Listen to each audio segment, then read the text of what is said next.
예, 고맙습니다. 우리가 매일 아침 매일 성경 말씀을 이렇게 묵상하고 있는데요. 바라기는 저만 열심히 하는 게 아니라 우리 온 성도들이 같이 말씀을 우리가 일주일에 하루 교회 오시잖아요. 근데 이것 가지고 사실은 충분하지가 않죠. 세상은 뭐 영화, 드라마, 뉴스, SNS 뭐 이 손에 들어와 있는 온갖 정보와 뉴스로 우리들을 계속해서 교육하고 있거든요. 세상은 날마다 부흥해하죠. 그런데 우리는 일주일에 한 번 이 짧은 시간 갖고 있기 때문에 우리가 세상을 이길 힘이 하나님의 말씀에 있다고 생각합니다. 매일매일 하나님의 말씀과 함께 생활할 수 있었으면 좋겠습니다. 지난 한 두 달 정도 구약성경 에스겔서와 여호수아서를 쭉 묵상을 해오고 있다가 오늘부터 빌립보서의 말씀으로 이렇게 묵상을 하는데요. 빌립보서가 4장밖에 되지 않습니다. 제가 이렇게 시계를 맞춰놓고 읽어보니까 그냥 보통 속도로 읽으면 11분 정도, 좀 빠르게 속도로 따라 읽으면 6분 정도의 한 번 읽을 수 있습니다. 짧은 책이니까 여러분들도 특히 새롭게 다시 한번 도전하시고 시작할 수 있었으면 좋겠습니다. 여호수아서를 1장부터 24장 중에 이제 6번, 6주에 걸쳐서 말씀을 나눴는데 이 빌립보서는 4장밖에 되지 않기 때문에 이번 주하고 다음 두 번 빌립보서의 말씀으로 이렇게 나누려고 하고 있습니다. 빌립보서 하면 우리가 별명이 있습니다. 기쁨의 서신이라고 합니다. 이 빌립보서 가운데 가장 많이 나오는 단어가 기뻐하라, 기뻐하노니, 기뻐하여. 그래서 이 기쁨이라는 단어가 16번 나옵니다. 그래서 가장 많이 나오는 단어 기쁨의 서신, 이런 별명이 붙어 있는데 물론 이 성경 어디에 뭐 기쁨의 서신 이렇게 제목이 붙어 있지 않거든요. 후대 사람들이 이렇게 붙여놓은 거죠. 그래서 이제 그런 것에 대해서 다시 한번 정말 이 성경의 이 책의 주제가 기쁨인가? 물론 기쁨에 대한 말씀, 기쁨에 대한 교훈은 많이 있지만 그게 정말 중심 주제일까? 다시 한번 또 생각해 보게 되고요. 우리가 놓치고 있는 더 중요한 것을 혹시 많이 나오는다는 횟수에 우리가 숫자에 밀려서 그만 우리가 다른 더 중요한 것을 좀 가볍게 보고 있는 것은 아닌가, 이런 생각을 하면서 성경을 다시 한번 읽게 되었습니다. 마찬가지입니다. 제가 이제 목사로서 여러분들에게 이렇게 말씀을 하나님이 저에게 주신 은사와 달란트와 직분에 맞춰서 여러분들에게 말씀을 전하지만 제 설교는 하나님의 말씀이다, 이렇게 이야기하지 않고 저는 보통 이제 어렸을 때 저는 많이 들었죠. 설교는 하나님의 말씀이다 이렇게 배웠지만 제가 이렇게 설교자가 되고 말씀을 전하면서 설교는 하나님의 말씀을 포함한다 이렇게 제가 여러분들에게 말씀드리고 있습니다. 세상 다른 것도 마찬가지죠.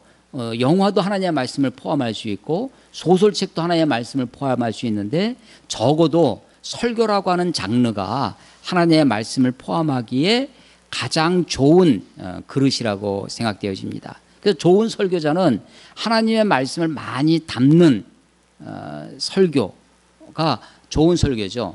자기 생각, 물론 자기 생각이나 자기 철학이나 자기 세계관이 설교에 안 들어갈 수가 없습니다. 그게 녹아 있지만 과도한 양념으로 원래 음식의 재료보다도 양념 맛으로 음식을 먹는 것이 아니라 순수한 그대로의 음식처럼 하나님의 말씀을 그대로 전할 수 있으면 그게 좋은 설교라고 생각이 되어져요. 제가 이제 기쁨의 서신이라고 하는 것도 다시 곱씹어보자라고 말씀드렸던 것처럼 제 설교도 여러분이 들으시고 저게 정말 하나님의 말씀일까? 정말 그게 하나님의 뜻과 합치하나? 여러분들이 고민하시면서 무조건 아멘하고 맹목적인 그리스도인 맹목적으로 아멘하는 것이 아니라 정말 그것이 하나님의 뜻인가 깊이 생각해보는 저와 여러분이 됐으면 좋겠습니다. 빌립보서는요, 우리가 옥중서신이라고 합니다. 옥중서신은 4권이 있어요. 바울서신 13권 중에 4권의 서신이 옥중, 감옥에서, 어느 감옥이냐면 로마 감옥에서 쓴 서신이라고 해서 옥중서신이라고 합니다. 에베소서가 있고요. 그리고 골로새서가 있고 빌립보서가 있고 그리고 바울서신 중에 맨 끝에 있는 빌레몬서가 있습니다. 이 빌레몬이 이 바울서신, 옛날에는 책이 비쌌거든요.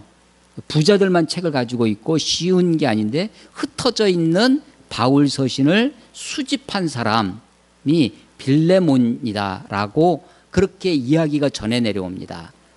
우리가 보통 걸 전승 이렇게 표현, 전설이 아니라 전승에 의하면 빌레몬이 좀 부유한 사람이었습니다. 그래서 이 사람이 바울 서신을 수집했다, 우리가 이렇게 알려져 있고요. 겸손하게 자기 책을 맨 뒤에 놓은 것입니다. 로마 감옥에 썼다고 했는데 바울이 로마 감옥에 언제 갔느냐? 바울의 전도 여행을 우리가 1차, 2차, 3차 그리고 로마의 감옥에 들어갑니다. 로마 감옥에서 4권의 옥중서신을 쓰고 잠시 그가 그 감옥에서 석방이 됩니다. 이게 1차 투옥인데요. 바울의 로마의 1차 투옥은 우리가 생각하는 뭐 교도소 이렇게 철장이 있는 이렇게 것이 아니라 1차 투옥은 가택연금 수준이었습니다. 자기 행동을 마음대로 돌아다닐 수 없지만 어떤 일정한 집에 있으면서 본인은 밖에 나가지 못하지만 손님들을 맞이해서 만날 수 있었습니다. 그리고 그 안에서 지금 편지를 쓸 수 있을 정도로 그렇게 자유로운, 완전히 몸이 이렇게 자유로운 것은 아니지만, 그래서 그걸 보통 우리가 가택연금처럼 생각하시면 좋습니다. 사도행전 마지막 28장에 보면 그래서 거기에 유대인들을 만나서 강론도 하고 그런 모습이 보이는 것이죠. 자, 바울의 전도여행이 1차, 2차, 3차 그리고 옥중 로마 감옥에 있다가 잠시 풀려났다가 다시 투옥이 됩니다. 그 두 번째 투옥에서 바울이 순교를 하게 되는데 그 두 번째 투옥에서 쓴 편지가 우리가 이제 목회서신이라고 하는 디모데전후서, 디도서 3권이 있어요. 그러니까 옥중서신 4권, 마지막 그 최후서신에 해당되는 디모데전후서, 그 디모데전후서에 읽으면 바울이 자기의 마지막을 예감을 해요. 그래서 나의 달려갈 길과 나의 이 생을 마치리 하면 이런 표현들이 많이 나오죠.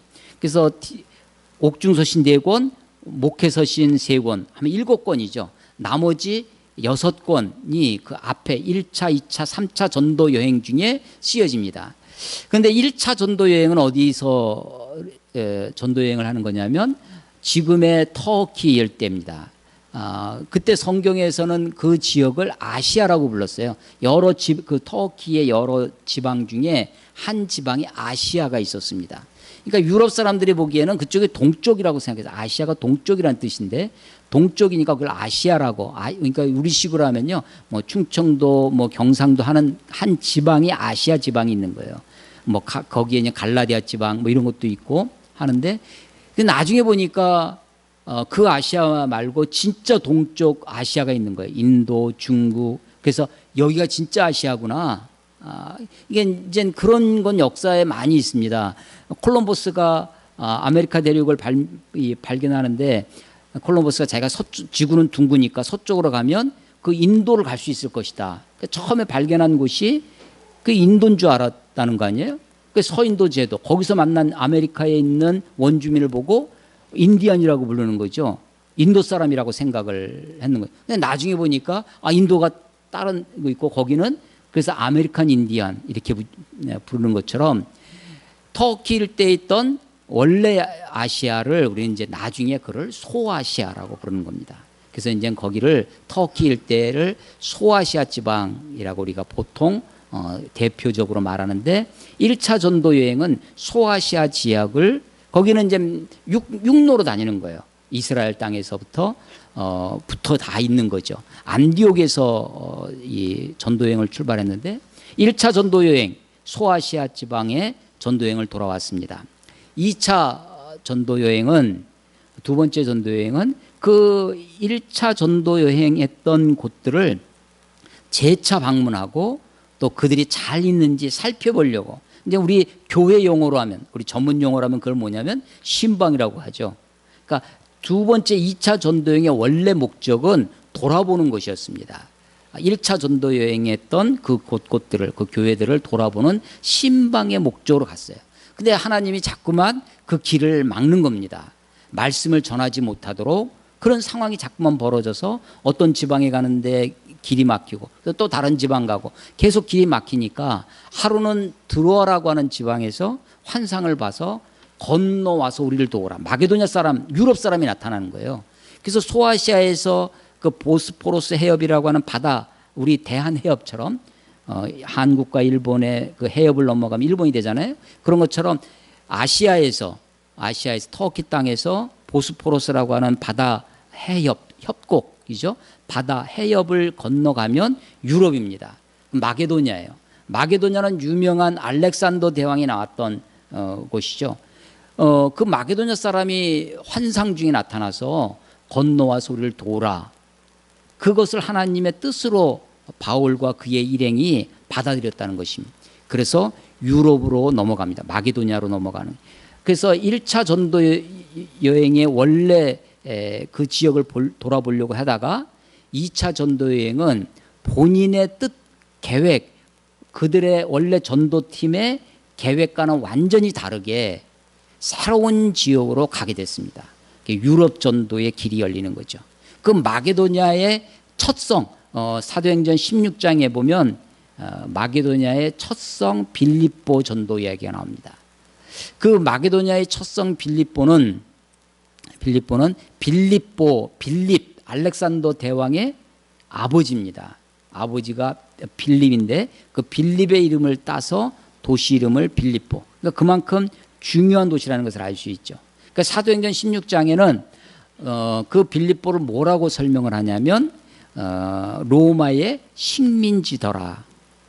아니 그 당시에 지중해 때는 다 로마가 다스렸기 때문에 다 식민지죠. 근데 굳이 빌립보를 로마의 식민지다라고 이렇게 토를 달아놓은 이유는 특별한 식민지이기 때문에 그렇습니다. 알렉산더 대왕의 아버지 빌립이 세운 도시, 그의 이름을 딴 그 도시처럼 그 마게도냐 지방의 아주 중요한 도시였습니다. 그래서 이 빌립보의 사람들은 거기에서 태어나면 로마 시민권을 받았어요.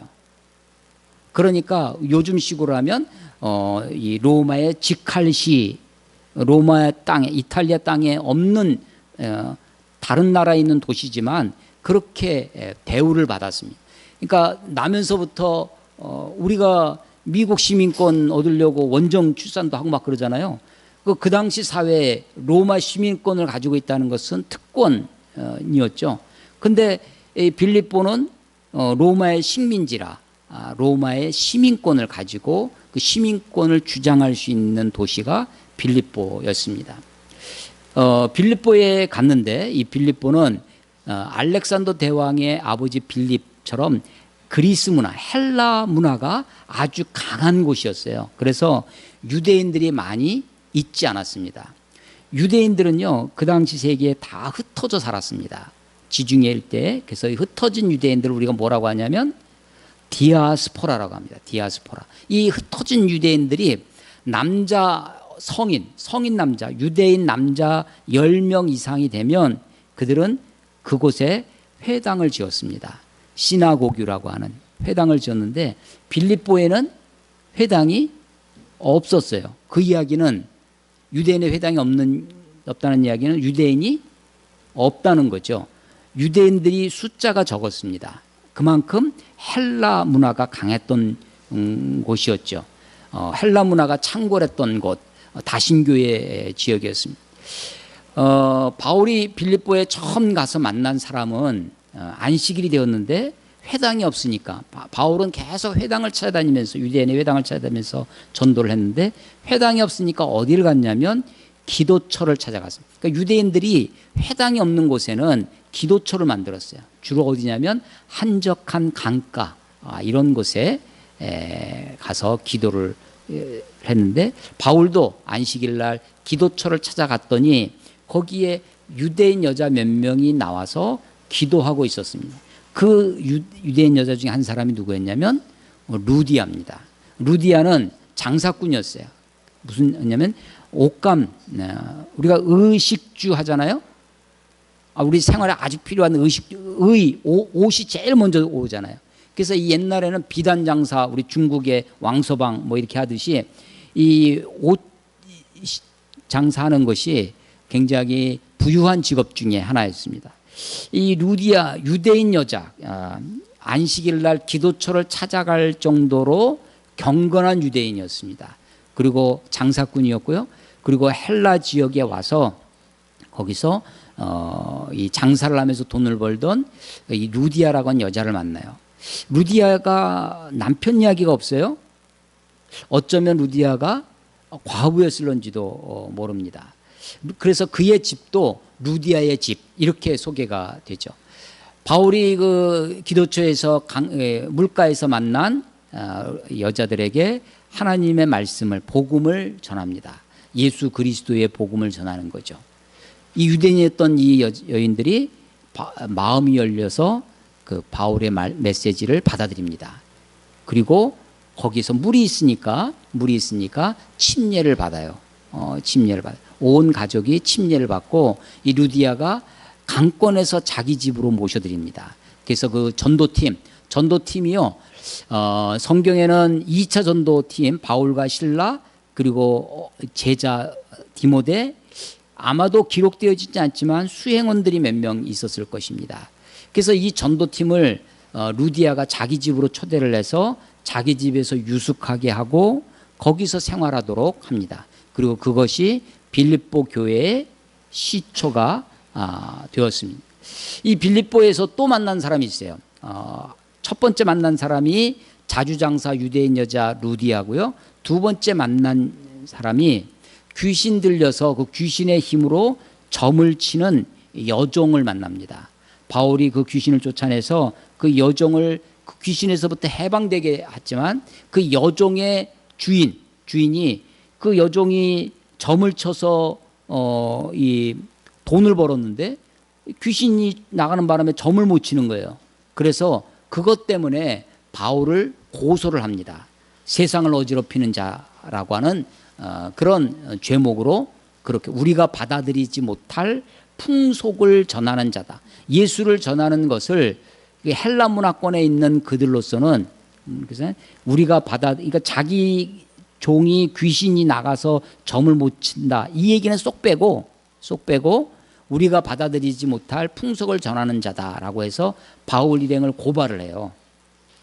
재판도 없이 감옥에 들어갑니다. 감옥에 들어가서 무조건 일단 감옥에 들어왔으니까 치도건이 맞는 거죠. 치도건이 맞고 저 지하 감방에 거기서 있었는데 거기서 찬송을 그런 속에서도 바울과 실라가 기도하고 찬송을 했다라고 하고, 그 기도와 찬송 소리를 감옥에 있는 다른 사람들이 다 들었더라, 이렇게 되어 있습니다.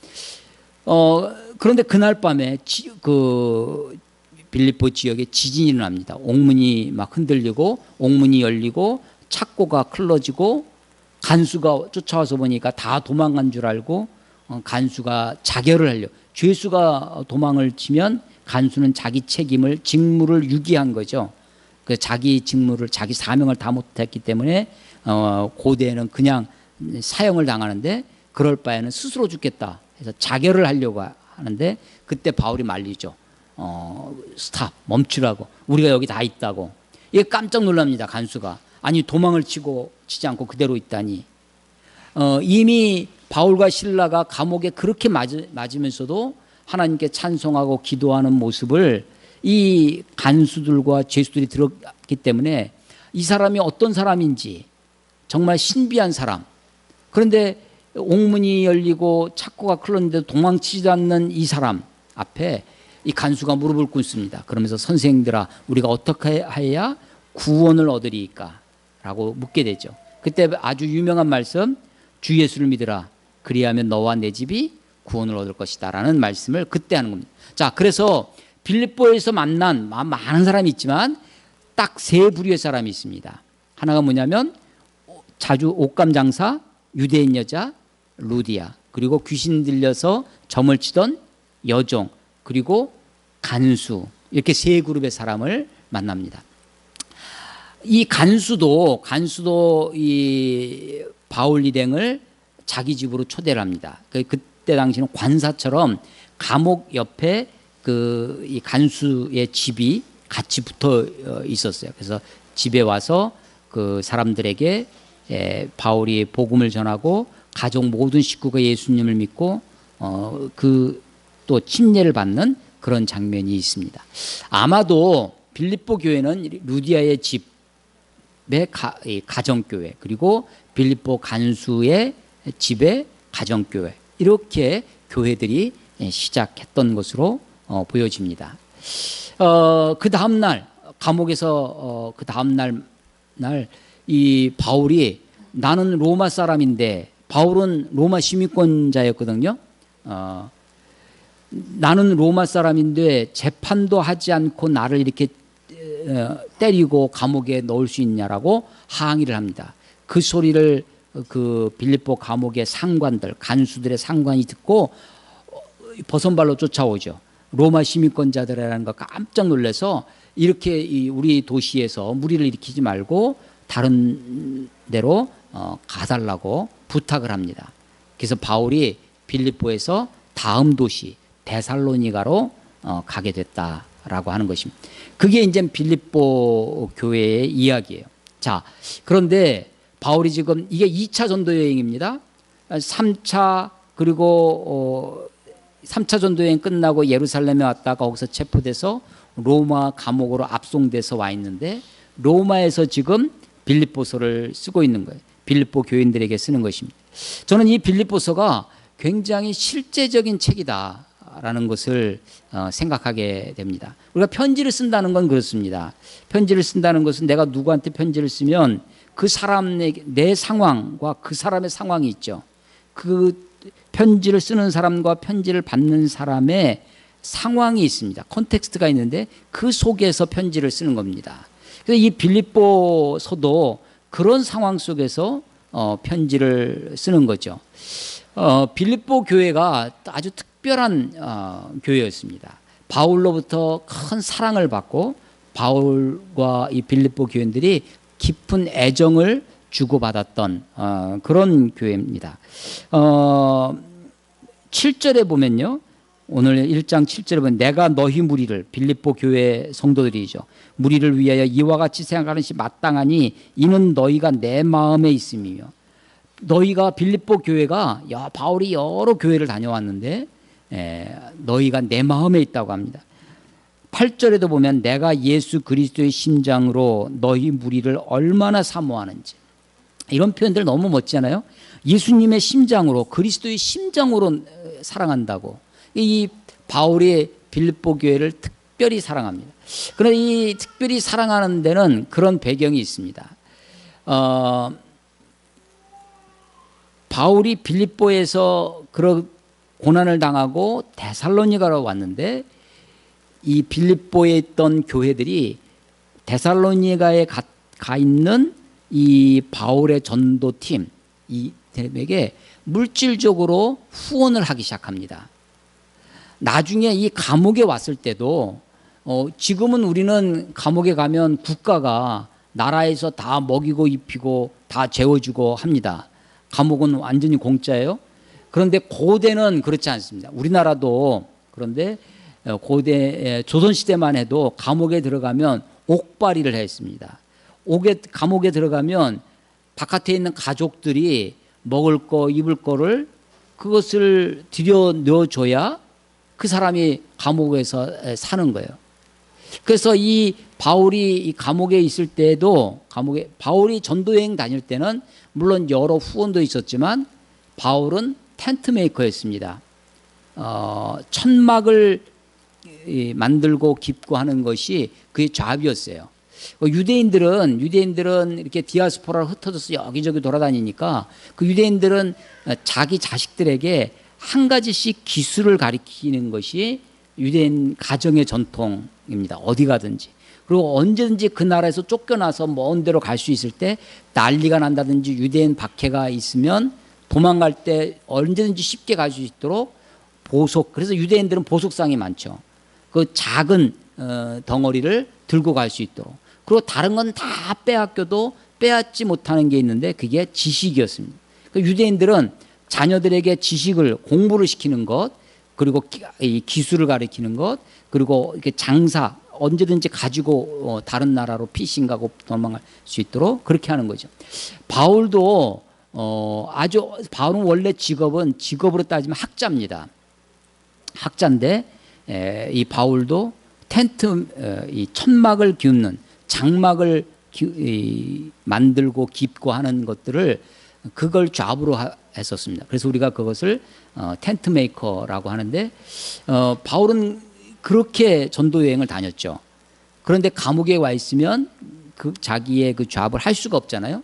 이 로마 감옥에 있는 바울을 도왔던 사람들이 누구냐면 바로 빌립보 이 사람들입니다. 빌립보 4장을 한번 보겠습니다. 빌립보서 4장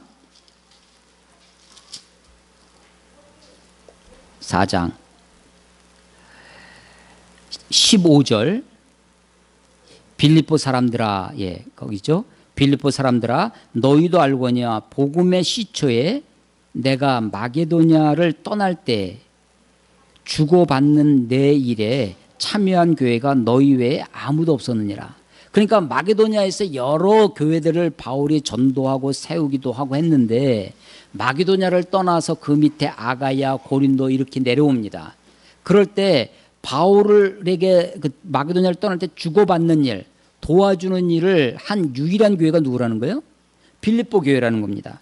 16절 데살로니가 있을 때에도 너희가 한 번뿐 아니라 두 번이나 나의 쓸 것을 보내었도다. 그러니까 주고받는 일이 뭐였냐면 바울 전도팀에 쓸 것, 나의 쓸 것을 도와줬다는 겁니다. 그러니까 쉽게 얘기하면 물질적으로 후원을 한 교회였다라는 것입니다. 17절 내가 선물을 구함이 아니오 오직 너희에게 유익하도록 풍성한 열매를 구함이라. 내게는 모든 것이 있고 또 풍부한지라. 에바브로디도 편에 너희가 준 것을 받음으로. 자, 바울이 로마 감옥에 들어왔는데요, 에바브로디도라는 사람을 보내준 거예요. 그래서 그 에바브로디도 편에 바울의 쓸 것, 감옥에서 쓸 것들을 보내준 겁니다. 그래서 그걸 받았다는 거예요.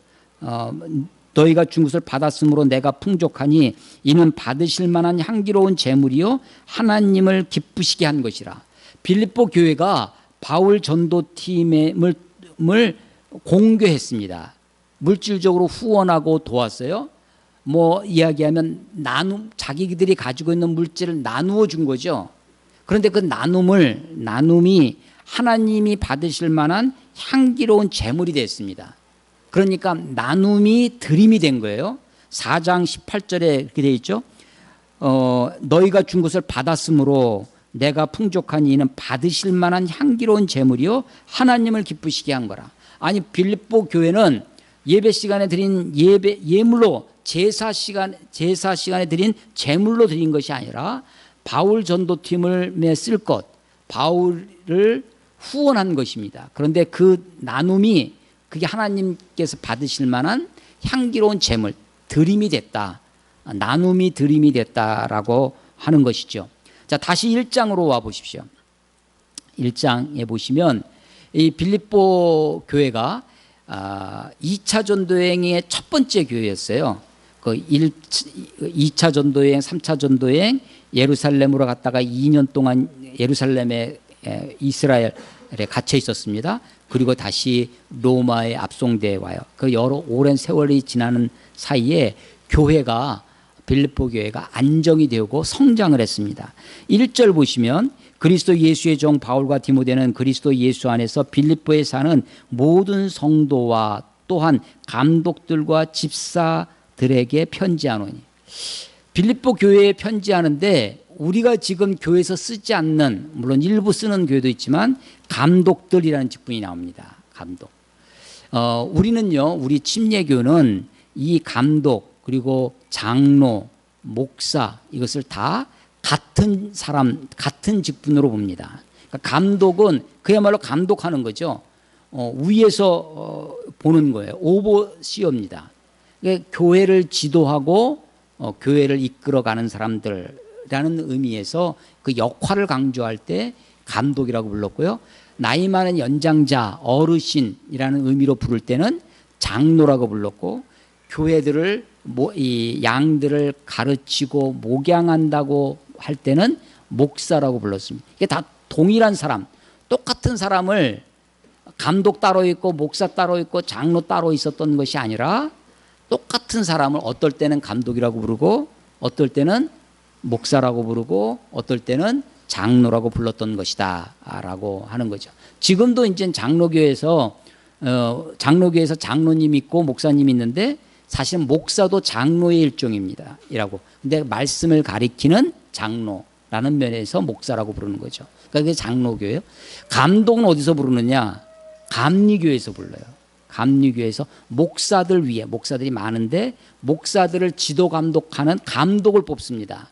그래서 이제 감리교에서 감독이 있죠. 그런 여기에 이제 감독들, 집사들 이런 걸로 봐서 이 빌립보 교회가 이제 어느 정도 성장을 해서 교회가 조직화되어져 가고 있구나라는 것을 짐작할 수 있습니다. 3절, 내가 너희를 생각할 때마다 나의 하나님께 감사하며 간구할 때마다 너희 무리를 위하여 기쁨으로 항상 간구함. 이 바울이 빌립보 교회를 생각할 때마다 하나님께 감사했답니다. 그리고 빌립보 교회를 위하여 기도할 때마다 기쁨으로 하나님께 간구했대요. 그러니까 이 바울이 빌립보 교회에게 특별한 그런 애정이 있었다. 생각할 때마다 하나님께 감사하고 기도할 때마다 기쁨으로 하나님께 기도했다고 하는 것처럼 빌립보 교회에 대한 특별한 애정이 있습니다. 빌립보 교회는 정말 바울에게 있어서는 특별한 교회입니다. 다른 교회들은 이렇게 하지 않았는데 빌립보 교회는 특별히 처음 태생 때부터 루디아가 자기 집을 열어서 바울 전도팀을 맞아들이고 그들을 도왔던 것처럼 바울 전도팀을 계속해서 마게도냐를 떠날 때, 데살로니에 갔을 때, 심지어는 로마 감옥에 있을 때도 사람을 보내서 에바브로 뒤돌아가는 사람을 보내서 도와줍니다. 빌립보서를 왜 쓰게 됐느냐? 그 에바브로 디도가 빌립보 교회로부터 받은 후원금을 가지고 와서 바울을 도와줬어요. 근데 그 사이에 에바브로 디도가 큰 병에 걸립니다. 우리 2장을 한번 가보겠습니다. 2장 25절. 그러나 에바브로 디도를 너희에게 보내는 것이 필요한 줄로 생각. 지금 에바브로 디도가 빌립보 교회의 후원금을 가지고 왔는데 에바브로 디도를 다시 보낸다는 거예요. 너희에게로 보내는 것이 필요한 줄로 생각하노니 그는 에바브로 디도는 나의 형제와 함께 수고하고 함께 군사된 자요 너희 사자로 내가 쓸 것을 돕는 자예요. 그죠? 쓸 것을 돕는 자라. 그가 너희 무리를 간절히 사모하고 빌립보 교회 너희를 간절히 사모하고 자기가 병든 것을 너희가 들은 줄을 알고 심히 근심한지라. 에바브로 디도가 후원금을 가지고 먼 길을 여행을 해서 로마까지 와서 감옥에 있는 바울을 도와줬는데 그 사이에 노독이 나서 병에 아주 죽을 병이 걸렸어요. 27절 그가 병들어 죽게 되었으나, 그러니까 병들어 죽게 될 정도로 에바브로 디도의 상태가 굉장히 어려웠습니다. 그런데 하나님이 특별히 27절 죽게 되었으나 하나님이 그를 긍휼히 여기셨고 그뿐 아니라 또 나를 긍휼히 여기사 내 근심 위에 근심을 면하게 하셨느니라. 에바브로 디도가 로마까지 바울까지 왔는데 병들어 죽게 돼서 바울이 굉장히 근심했다는 거죠. 그런데 하나님이 긍휼히 여기셔서 디도를 고쳐주셨어요. 근데 에바브로 디도가 병들어 죽게 됐다는 소식을 빌립보 교회가 소식을 듣고 있어서 빌립보 교회도 크게 걱정하고 있는 것을 알게 됩니다. 그래서 에바브로 디도를 빨리 되돌려 이제 살아났다고 하는 기쁜 소식을 전하기 위해서 에바브로 디도를 보내주는 겁니다. 빌립보에. 그때 이 빌립보서를 편지를 써서 감사의 편지를 쓰는 것입니다. 그동안 나를 후원해줬던 빌립보 교회의 후원에 대한 감사의 편지가 빌립보서입니다. 그런데 그 감사의 편지를 쓰면서 거기에 바울의 아주 뛰어난 탁월한 그의 신앙관, 그의 인생관, 그가 가지고 있던 주님에 대한 생각, 이런 것들이 이곳에 녹아 들어가 있고요. 특별히 에바브로디도 편에 들었던 빌립보 교회의 문제 중에 하나가 분열이 있었습니다. 그게 4장 2절에 나오는데요. 내가 유오디아를 권하고 순두개를 권하노니 주 안에서 같은 마음을 품어라. 유오디아라고 하는 순두개라고 하는 교회 주도적인 인물이 있었습니다. 아마 이 두 사람 다 여자 이름이에요. 이게 유오디아와 순두개가. 빌립보 교회의 시작이 누구로부터 시작됐냐면 루디아라고 하는 여성으로부터 시작되어서였는지 빌립보 교회의 리더십이 여성 리더십이 있었습니다.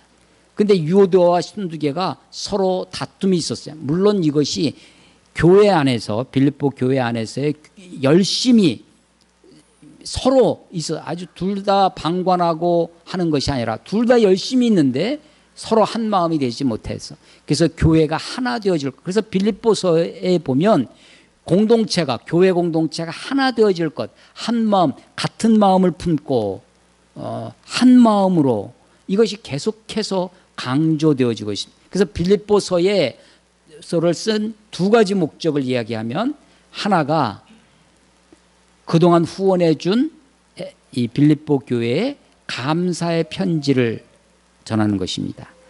그 후원을 해준 사람이, 그 심부름 해준 사람이 에바브로디도였는데, 에바브로디도가 병들어 죽게 되었다가 다시 치유를 받아서 그 편에, 에바브로디도 편에 이 빌립보서를 보내게 되는 것이다.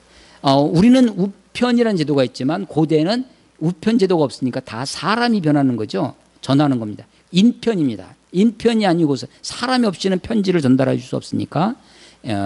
그러면서 또 하나, 에바브로디도 편에 들었던 교회의 문제, 분열의 문제 앞에 교회가 하나 되어질 것을 강조하는 것입니다.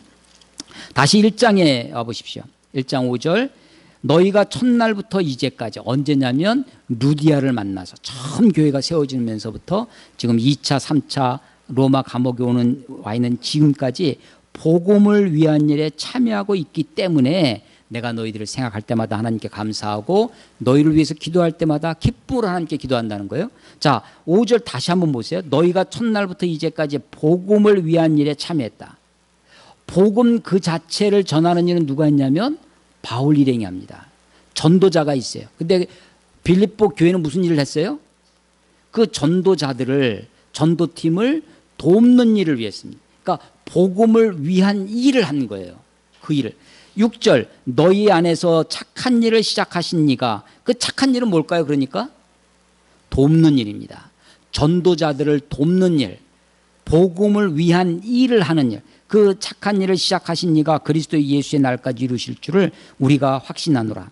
내가 너희 무리를 위하여 이와 같이 생활하시 마땅하니 이는 너희가 내 마음에 있음이며 나의 매임, 바울이 지금 감옥에 와 있죠. 나의 매임과 복음을 변명합니다. 복음을 변명한다니까, 우리가 변명이라는 단어가 상당히 좀 부정적으로 들어오죠. 변명하지 마 이러잖아요. 근데 이건 변호입니다. 변호. 복음을 변호하는 거, 복음을 변증하는 겁니다. 복음을 증거하는 거죠. 변명함과 확정함에 너희가 다 나와 함께 은혜에 참여한 자가 됨이라. 자, 복음은 누가 전했냐면 바울 일행들, 전도팀이 복음을 전했어요. 빌립보 교회는 사실은 그 전도팀을 돕는 일을 했습니다. 바울의 쓸 것을 도와줬고요. 바울을 공교했어요. 후원 그룹이었습니다. 후원자였습니다. 그런데 그 후원자들도 여전히 동일하게 바울과 함께 은혜에 참여한 자가 됩니다. 그게 5절 말씀이죠. 다 나와 함께 은혜에 참여한 자가 됨이라. 내가 예수 그리스도의 심장으로 너희 무리를 얼마나 사모하는지 하나님이 내 증인이시라. 내가 기도하노라. 이제 바울이 빌립보 교회를 위하여 기도합니다. 너희 사랑을, 이 빌립보 교회가 지금 그 빌립보에 있을 때뿐만 아니라 데살로니가 갈 때에도, 또 마게도냐 지방을 떠나서 다른 지방에 갈 때도, 심지어는 로마 감옥에 왔을 때도 물질적으로 섬겼어요. 이게 사랑이죠. 너희 사랑을 지식과 모든 총명으로 점점 더 풍성하게 하사. 예, 그렇습니다. 사랑은요, 지식으로 채워져야 됩니다. 맹목적인 사랑, 어리석은 사랑이 아니라 지식과 총명으로 채워지는 풍성해지는 사랑이어야 되죠. 너희로 지극히 선한 것을 분별하며 또 진실하여 허물 없이 그리스도의 날까지 이루고, 주님 오실 그때까지 그리스도의 날까지 이루고 예수 그리스도로 말미암아 의의 열매가 가득하여 하나님의 영광과 찬송이 되기를 원하노라. 이게 바울의 기도입니다. 빌립보 교인들을 위한 기도죠. 자, 오늘 설교 제목이 빌립보 성도를 향한 바울의 사랑. 사랑은 제가 설명을 했고요. 바울의 기도 그리고 당부입니다. 당부가 어디 있느냐? 중간에 건너뛰어서 27절입니다. 오늘 오직 너희는 그리스도의 복음에 합당하게 생활하라. 오직 하니까, 오직 하면 영어가 뭐가 떠올라요? only죠. 그런데 이 단어가 NIV 성경에 보면 only가 없어요. 뭐라고 되어 있냐면 whatever happens입니다. 그러니까 무슨 일이 일어난다 할지라도, 그 앞에 바울이 내가 감옥에 온 건, 내가 이 당한 것이 오히려 복음을 증거하는데 진보가 됐다, 도움이 됐다는 거예요. 아니, 감옥에 간 것이 어렵고 고난이고 힘들고 핍박받고 이렇게 할 텐데, 내가 감옥에 와 있는 덕분에 이 시위대, 가이사의 그 군인들, 재판관들, 이 사람들에게 복음을 전하게 됐다. 내가 로마에 가고 싶어서 그렇게 기도했는데 선교사로 폼내면서 들어온 것은 아니지만 돈 하나 안 들이고 로마 군인들에 의해서 호의를 받아서 오게 되죠. 감옥에 와서 그렇게 와서 생활을 하는 거예요. 그래서 복음 증거에, 복음을 전파하는데 오히려 도움이 됐다. 내가 이 비록 어렵고 힘들어서 감옥 속에 있으면서 내가 감옥에서 나갈까 말까 막 사람들이 그런 거 생각하지 않겠어요? 바울도 그래서 이때 죽음을 생각합니다. 그래서 1장 중간에 우리가 안 읽은 본문에 보면 내가 살든지 죽든지 내 몸에서 그리스도가 존귀케 되기를 원한다. 내가 가만히 생각해보면 내 몸이 죽어서 그리스도께 가는 것이, 주님께 가는 것이 훨씬 좋지만 하나님이 나에게 맡겨주신 사명이 있어서 너희들과 함께 좀 더 있고, 또 가만히 생각해보니까 하나님이 나를 여기서 나가게 해주실 것이다. 이런 이야기를 중간에 하는 거예요. 그런데 27절에 무슨 일이 일어난다 할지라도, 그걸 한 단어로 오직 이렇게 써놓은 겁니다. 무슨 일이 벌어진다 할지라도, 어떤 일이 벌어진다 할지라도 너희는 누구예요? 빌립보 교회죠. 그리스도의 복음에 합당하게 생활하라 라고 당부하고 있는 겁니다. 그리스도의 복음에 합당하게 생활하라. 그리스도의 복음이 뭡니까? 여러분, 복음은 기쁜 소식이죠. 그리스도가 전해주신 기쁜 소식입니다. 빌립보에서 만난 세 사람이 있다고 그랬어요. 루디아, 유대인 여자, 자주장사 루디아. 이 루디아에게, 옷감장사에게 복음은 못 가요. 유대인에게, 유대인 옷감장사, 자주장사 루디아에게 기쁜 소식은 어떤 게, 이스라엘이 로마의 압제로서 해방됐다, 이런 것도 기쁜 소식이었고, 갑자기 내가 지난번에 어디 지역에서 옷감을 많이 사뒀는데 이게 갑자기 가격이 올라가가지고 내가 대박 났다, 뭐 이런 게 기쁜 소식이겠죠. 두 번째 만난 사람이 누구예요? 귀신 들려서 점치는 여자, 여종입니다. 종이에요. 아마도 이 여자는 이방 나라 여자였을 거예요. 여종으로 노예로 잡혀왔는데 귀신 들려서 점을 치는 거죠. 이 사람에게 기쁜 소식은 귀신에서 해방되는 것, 노예에서 해방되는 것, 이게 기쁜 소식일 겁니다. 세 번째 만난 사람이 누구예요? 간수입니다. 간수에게 기쁜 소식은 뭐예요? 사실은 처음에는 그가 절망했죠. 귀신들이 다, 죄수들이 다 도망간 줄 알고 자결하려고 합니다. 그런데 도망가지 않고 그들로부터 전도를 받죠. 아마 그에게 기쁜 소식은 자기가 간수로 있다가 승진이 돼서 더 번듯한 자리로, 죄수들 감독하고 관리하고 지키는 간수가 아니라 군대 대장으로 승진하고 뭐 하는 것들이 그에게 복음이었을 것입니다. 그리스도의 복음이 있어요. 그런데 지금 빌립보라고 하는 마게도냐 지방입니다. 바울은 지금 로마에 와 있어요. 그리스도의 복음에 합당하게 생활하라고 합니다. 그런데 그리스도의 복음에 합당하게 생활하라는 단어가, 이게 좀 희한한 단어입니다. 생활하라. 그러니까 우리는 어떻게 생각하냐면 우리 생활 속에서 그리스도의 복음을 따라 살아야 된다, 이렇게 생각이 듭니다. 근데 이 단어가 좀 특별한 단어인데요. 폴리티오마이라는 단어예요. 폴리티오마이, 뭐 헬라어인데요. 앞에 폴리 하면 뭐가 생각나요? 무슨 단어가 영어에? 예, politics. 이게 정치적인 단어입니다. 그래서 이게 단어가요, 3장 20절. 그러나 우리의 시민권은 하늘에 있는지라 거기로부터 구원하는 자 곧 주 예수 그리스도를 기다리는. 우리의 시민권은 하늘에 있다 할 때 그 시민권이랑 똑같은 단어예요. 생활하라. 이거 앞에는 동사로 쓰였고, 그래서 폴리티오마이라는 겁니다. 그러니까 이것은 to be citizen. 그러니까 시민이 되어라. 시민으로서 살아가라라는 거예요.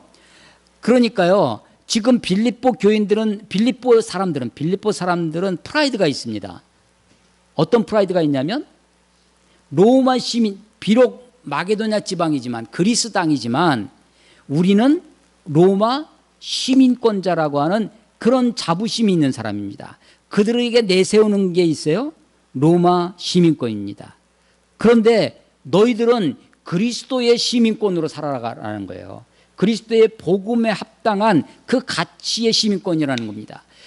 로마 시민권은요, 로마인들에게 복음, 그러니까 그리스도의 복음, 가이사의 복음, 황제의 복음이죠. 로마 사람들은 로마 시민권자들에게 가이사의 복음은 어떤 복음일까요? 이번에 동방 원정을 나갔는데, 이번에 어떤 장군이 동방에서 전쟁에서 큰 대승을 이뤄서 거기 식민지를 또 개척했다. 이게 그들에게 기쁜 소식일 겁니다. 그래서 거기서 노예를 수만 명을 잡아왔다. 이게 로마 시민들에게는 기쁜 소식이죠. 그래서 그 로마 그 장군이 입성할 때, 개선할 때 퍼레이드를 하고 거기에서 월계수를 흔들고 박수하고 기쁜 소식이 날 겁니다. 가이사의 복음은, 황제의 복음은 뭐냐면, 어디를 정복했다. 내 식민지가 늘어났다. 대농장, 로마 경제의 큰 틀이 뭐였냐면 대농장입니다. 큰 농장을, 이번에 대농장을 차지했다. 노예를 많이 획득했다. 이런 것이 그들에게 가이사의 복음일 겁니다. 시저, 황제의 복음이에요. 그런데 그리스도의 복음은 뭐예요? 메시아, 그리스도의 복음은, 그리스도가 전해주는, 아니 지금 루디아가 들었던 복음, 귀신 들린 여종이 만난 그 복음의 능력, 간수가 만난 그 복음은 도대체 어떤 복음입니까? 그리스도의 복음은, 그리스도는 누구냐? 어떤 그리스도냐? 유대인들은 다윗 왕과 같은 메시아를 기다렸어요. 다윗 왕과 같은 그리스도를 기다렸어요. 그런데 바울이 우리들에게 확실하게 소개해 주는 것이 뭐였냐면, 고린도전서 1장에 보면 십자가에 달리신 그리스도입니다. 십자가에 달리신 그리스도.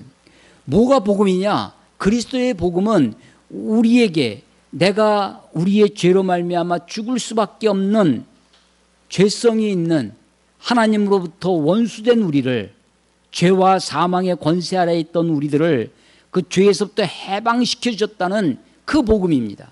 그 기쁨이에요.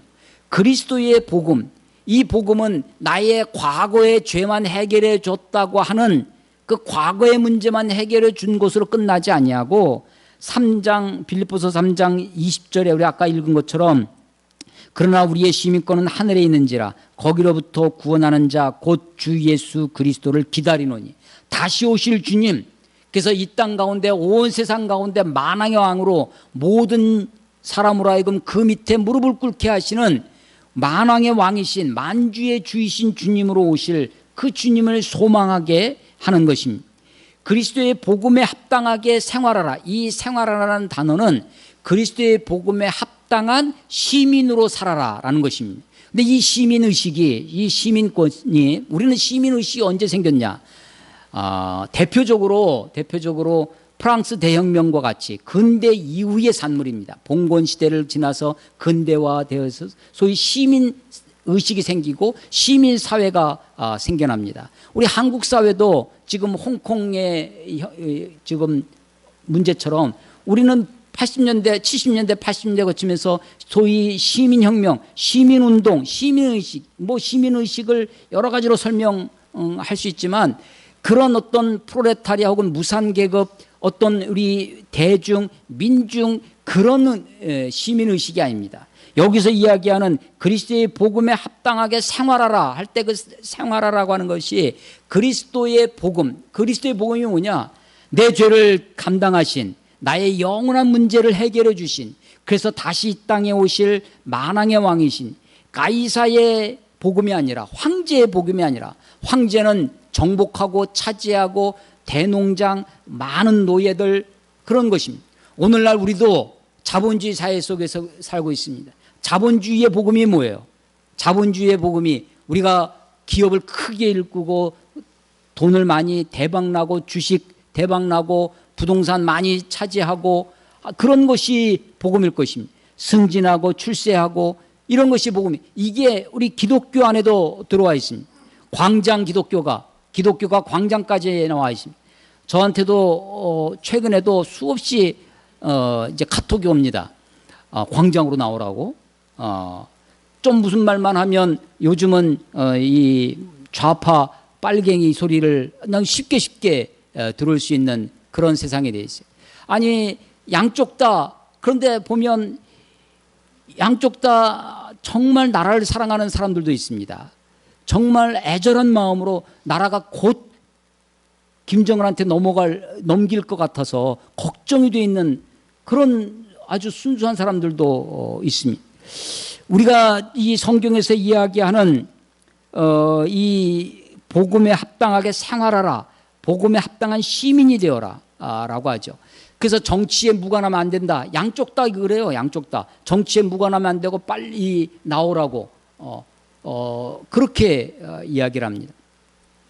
최근에도 광장에 우리 개그맨을 웃기는 목사가 있잖아요. 그래서 이 광장에서 연설하는 목사가 있었습니다. 근데 그 교회가 보면 8개의 지교회가 있대요. 대전에 있는 본교회가 있고 세종시, 뭐 논산, 여기 군포에도 있더라고요. 지교회가 있어서 거기에 이제 지성전 담당하는 목사들이 있는데 수석 부목사가, 자기 와이프가 수석 부목사예요. 자기 아들이 세종시에 있는 성전의 담당 목사고 자기 딸도 전도사고, 그러니까 완전히 가족 경영 체제가 되어 있죠. 한국 교회가 기독교가 유럽으로 넘어가서 기업화됐다고 합니다. 서양으로 넘어가, 그것이 한국으로 넘어와서 대기업화됐다고 해요. 자본주의의 복음에 소위 번영신학에 물들어 있습니다. 그리스도의 복음이 뭐냐? 그리스도의 복음에 합당하게 생활하라 라고 하는 거죠.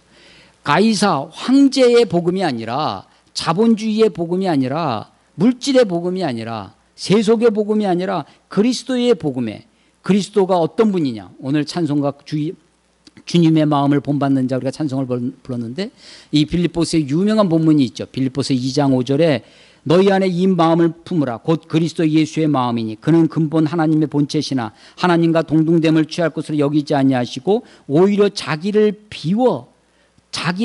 비우는 것, 이게 그리스도의 복음이죠. 이게 그리스도의 능력입니다. 하나님이 행하시는 것입니다. 자기를 비워 종의 형체를 가지사 사람들과 같이 되셨고 사람의 모양으로 나타나사 자기를 낮추시고 죽기까지 복종하셨으니 곧 십자가에 죽으심이라. 이게 그리스도의 마음입니다. 이게 그리스도의 모습이에요. 이게 그리스도께서 우리들에게 보여주신 삶의 태도입니다. 그런데 자본주의는 황제의 복음, 자본주의의 복음은 네가 승진해야 된다, 올라가야 된다, 세상을 차지하고 정복하고 세상 위에 군림해야 된다고 우리에게 가르치는 것입니다. 오직 너희는 그리스도의 복음에 합당하게, 그 그리스도의 복음에 합당한 시민이 되어야 됩니다. 그리스도의 복음에 합당한, 그리스도께서 하나님과 본체시지만 자기를 비우시고 자기를 낮추시고 죽기까지 복종하시듯 우리가 그런 기독교, 그런 교회, 그런 시민이 되어야 할 것입니다. 이것은요 결코 쉬운 삶이 아닙니다. 오늘 1장 30절에 있는 것처럼 너희에게도 그와 같은 싸움이 있으니, 이것이야말로 이런 삶의 태도, 내가 싸워서 이겨서 정복하고 차지하고 하는 그 싸움이 아니라 낮아지고 비우고 자기 자신을 낮추는 이 싸움이죠. 29절 그리스도를 위하여 너희에게 은혜를 주신 것은 다만 그를 믿을 뿐 아니라 또한 그를 위하여 고난도 받게 하려 하시며, 주님에게 우리에게 은혜를 주셔서 주님을 믿는 것, 그것이 아니라, 그것뿐만 아니라 고난도 받게 하는 것, 그리스도의 십자가의 자리까지 가는 것, 이게 그리스도의 복음에 합당한 삶을 사는 것입니다. 오늘 설교 제목을 다시 한번 생각합니다. 빌립보 성도를 향한 바울의 사랑이 있습니다. 빌립보 교회가 어떻게 바울을 도왔는지, 바울이 그것을 어떻게 수용을 했는지, 바울이 그들을 위해서 어떻게 기도했는지, 그런 빌립보 교회 성도들에게, 그 헬라 지역에 살았던, 그 특별한 도시에 살았던 그들에게 뭐라고 당부하는지, 오직 너희는 그리스도의 복음에 합당하게 생활하라 하는 말씀입니다. 초반에 말씀드린 것처럼 짧은 책입니다. 4장밖에 안 되는 책인데요, 다시 한번 이 책을 깊이 묵상해 보시고 앉은 자리에서 읽으면 10분이면 읽을 수 있는 책입니다.